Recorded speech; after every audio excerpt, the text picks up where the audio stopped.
Jonathan Hobbs and I run the NI Greenways blog. Tom McClellan, volunteer with the CTC, the National Cycling Charity.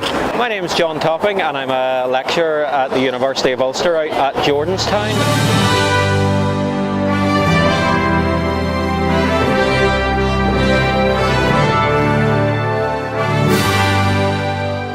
And I'm really here today as part of the protest rally against a Department of Regional Development decision to allow all taxis in the bus lanes.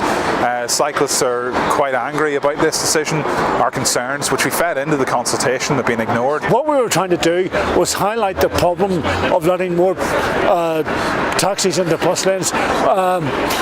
Because bus lanes are perceived to be a relatively safe place for cyclists, particularly commuting cyclists. 86% of people said they didn't want taxis in bus lanes, but DRD are going to press ahead.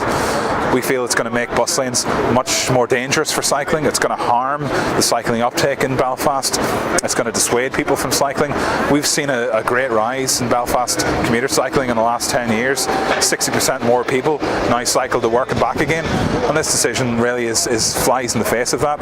Also flies in the face of sustainable transport objectives in Belfast. I'm a regular cycle commuter along the towpath at the Shore Road, and I'm here today really to try and raise awareness of cycle safety in Belfast and in Northern Ireland as well. Private taxis as they are now are just much more competitive, much more impatient. They have to get to their destination as quick as possible. They don't mix well with cyclists who are, a little bit slower than taxis, certainly in bus lanes. We feel that it's by opening up bus lanes to all taxis, it's going to turn them into expressways for taxis who are trying to get, being impatient, trying to get to their destination as quick as possible. That's really going to make bus lanes a much less attractive place for us to be. They're really the majority of safe space for cycling in Belfast, so we're now throwing 2,000 taxis into the mix. Let's put a stop to it. Thank you for coming today. I think it'll make a tremendous difference to keep them out. There's an absolute dearth of adequate cycle provision in Northern Ireland generally, and specifically Belfast. We've got a whole hodgepodge of temporary incomplete cycle lanes around the entire city, and the bus lanes are one of the few bits of solid infrastructure that we have. So I think to let taxis in will definitely be a retrograde step, and I know they're going to change the licensing so any taxis can be hailed. So that will mean taxis not only in the lanes but dodging in and out of them as well to pick up fares. So all in all, it's a no-win for cyclists. We hope that the Department of Regional Development will take a step back and actually look at what this one simple policy does in terms of damage both to cycling and the perception of cycling in Belfast, but also bus transit as well. It's going to make buses much slower. DRD admit this, they've said it in their consultation.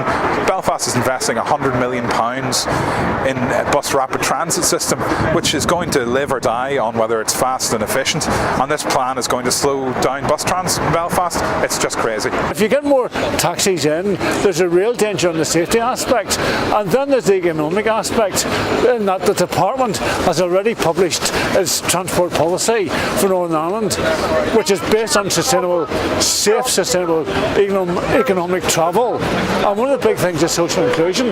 And the trouble is taxis are relatively expensive for short journeys, and what we're saying is, look, why encourage taxi use when you can encourage cycling? It's much cheaper, better for the environment, better for your health, social inclusion, but for people who maybe are out of work, good for a job interview. It's far cheaper and easier to hop on a bike, go for your job interview than pay the expense of taking a taxi. So if we're making cycling more dangerous, inevitably fewer children will cycle. So we've got here some of the statistics. There's going to be somewhere in the region of 2,000 extra vehicles, taxis going to be allowed into those bus lanes. They have obviously a financial gain to be made out of the business. That will introduce competition for the lanes. The taxis will want to pick up fares, the cyclists will be there to commute, and at the end of the day cyclists have very little to fall back on in comparison to a car. The most important thing is we get together and we raise our voice and we make it clear that this is a bad decision. There's a petition going at the moment which we're going to hand into the Minister, and there's lots of different ways for people to get involved through social media and on the internet. So we would encourage people to get together and try your best to ask your MPs, MLAs, write to your councillors, tell them what a bad decision it is, and make your voice heard.